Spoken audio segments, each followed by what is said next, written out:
Why India rises in GDP rankings under PPP? What exactly is purchasing power parity? How it is different from nominal GDP and why it actually matters?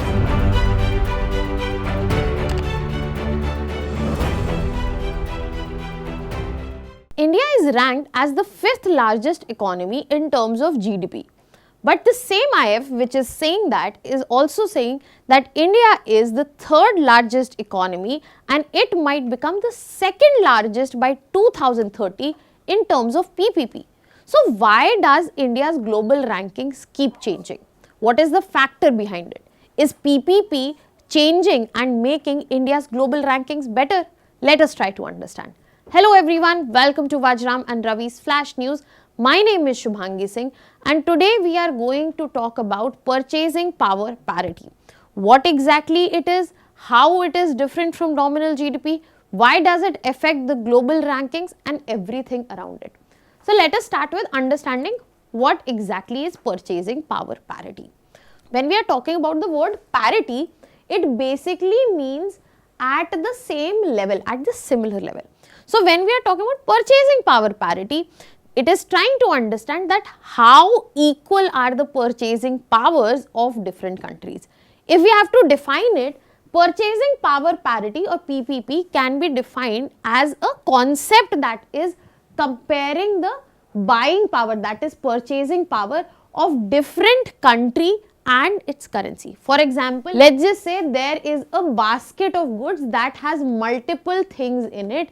Now, how much of Indian currency would be used to buy that same basket and how much of, let's just say, US dollar would be used to buy that same basket, and what is the comparison that lies behind it. The whole idea of using purchasing power parity as an economic concept is to understand that how money should have the purchasing power, similar purchasing or same purchasing power when we are going across the countries and especially when we are taking away the price adjustment levels that do not exist. So the core idea behind purchasing power parity is to understand that how money should be able to buy the same goods in different countries if we are adjusting the price levels. Now we will be trying to understand this in a further simpler manner so that we have more clarity on this.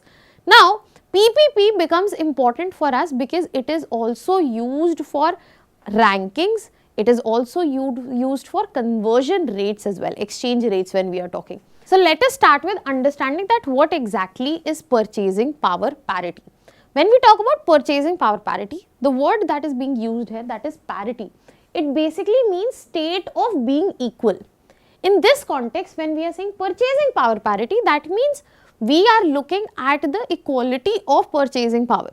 So, in an economic concept, it means nothing but a theory that is comparing the purchasing powers of different currencies and it is examining that how much amount of money is required to purchase the same good in country X and country Y. So, let us just say there is a basket of good, and if we talk about in India, let us just say we can purchase it for 1000 rupees and let us just say in US it is for $80. Then this comparison is brought out by purchasing power parity. The whole idea behind it is to understand and to simplify that money should be able to buy and money should have the same purchasing power, that it means it should be able to buy the same goods across the country once the price levels are adjusted. And purchasing power parity as a concept is not only important for understanding global rankings, it is also important because it is used for conversion rates, it gives us a clear insight into real living standards and actually compare the economic strengths of the country on real and fair level. And that is why it is used globally in GDP calculations, currency valuation, as I said, the conversion rates and also in poverty analysis. Now let us try to understand PPP in more detail. So when we are talking about PPP as a concept, purchasing power parity as a concept, usually we get to understand that how much is the value of our currency in the foreign market. For example, as of today, $1 is equal to 90.75 rupees. But when we are talking from the perspective of PPP, we are trying to understand not what is the value of our currency, but we are trying to understand that what it can buy. Can it buy 1 kg of rice? Can it buy 10 kgs of rice? And how it can be similarly compared with the other currency. So as I said, let's just say we have one good of basket. It costs rupees 500 in India and it costs rupees 500 in India and $10 in US.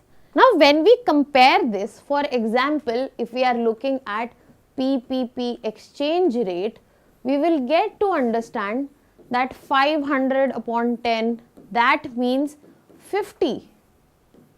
That means $1 will buy that quantity of good that will 50 rupees buy. And that is what is brought out by purchasing power parity.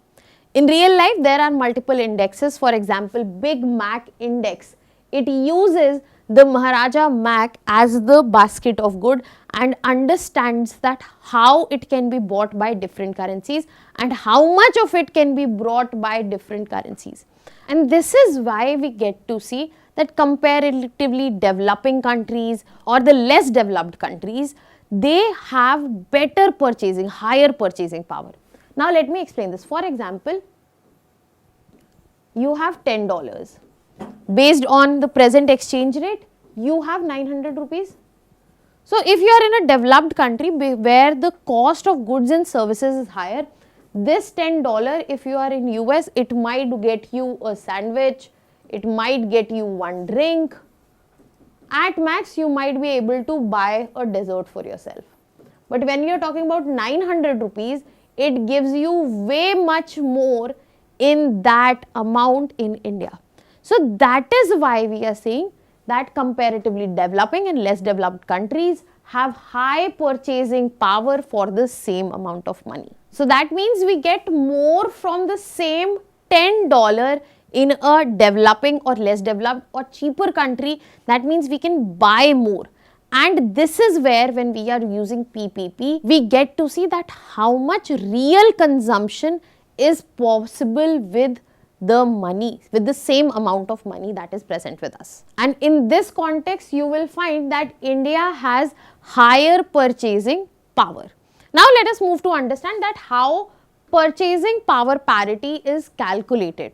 So PPP is simply calculated by comparing prices of the basket of goods and services, and multiple goods and services are placed in the basket, and a simple formula is used: cost of good or the basket X in country 1 and cost of the same good in country 2.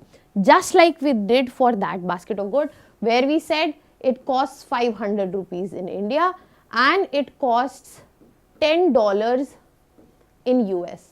And that is where we got to see the purchasing power parity and what it is present in the country.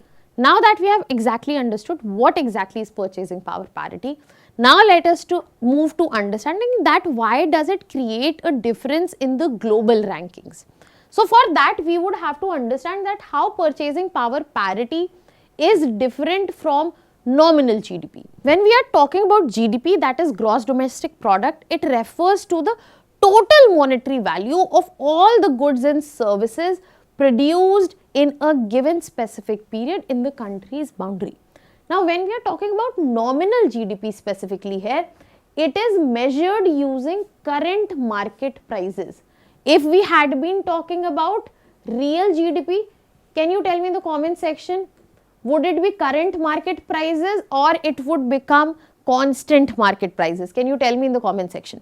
Now in this scenario, when we are looking at the global rankings from the reference of nominal GDP, it uses current market prices and it is converted to US dollar using market exchange rate. Now what is the market exchange rate as of now? So it will be used, this exact formulation, the exchange rate would be used, and whatever is our nominal GDP, let's just say our nominal GDP is 1000 rupees.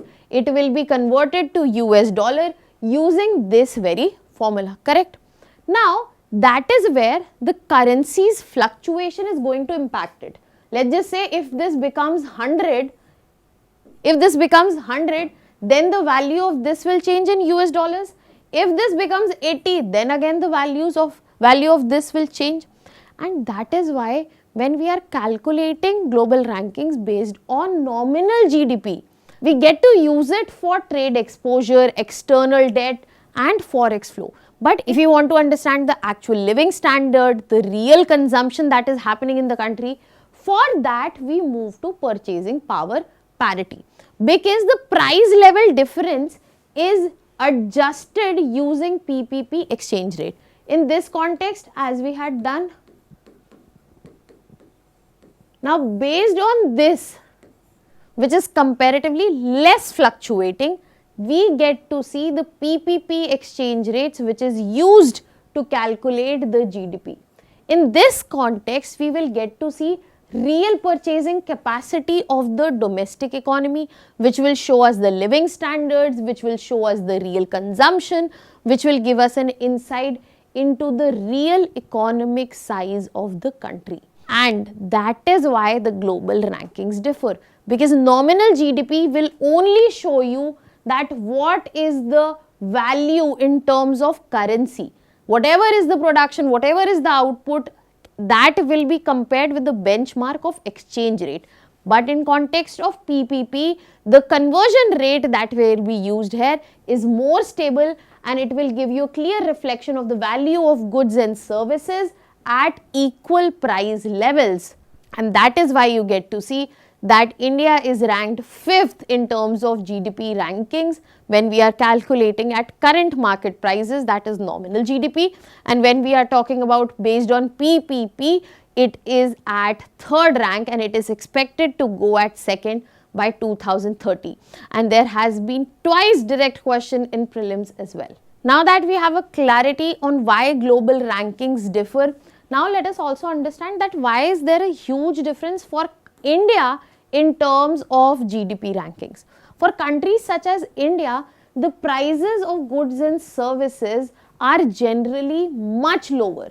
That is why when GDP is converted using market exchange rate, our GDP appears smaller, and when it is adjusted for the cheaper price which are present in the country, it appears bigger. So if this is the median point, the GDP at nominal price brings it down, and if this is the average, then the PPP takes it a notch higher, and that is why we get to see the huge difference that is present in front of us. Now on this note, let us move to understand that why PPP matters so much, because in terms of an economic concept, it gives a clear insight in terms of living standard. It helps us in calculating real GDP and also the global rankings, because it shows the true volume of goods and services which are produced in the country. It is also used as a concept for better poverty and development analysis, because World Bank as an agency uses PPP for calculating the international poverty line, which is now $2.15 per day, and also for the cross country income comparison, because on exchange rate the values will be way differed. In terms of currency valuation, it helps in understanding if there has been undervaluation or overvaluation. If you want me to do a detailed video on this, let me know in the comment section. And as it gives a real insight into the economic size, it becomes absolutely fundamental for policy and investment decisions across the economies as well as our country. And on this note, I'll be leaving you with a question here. Can you tell me in the comment section that what are the limitations of purchasing power parity?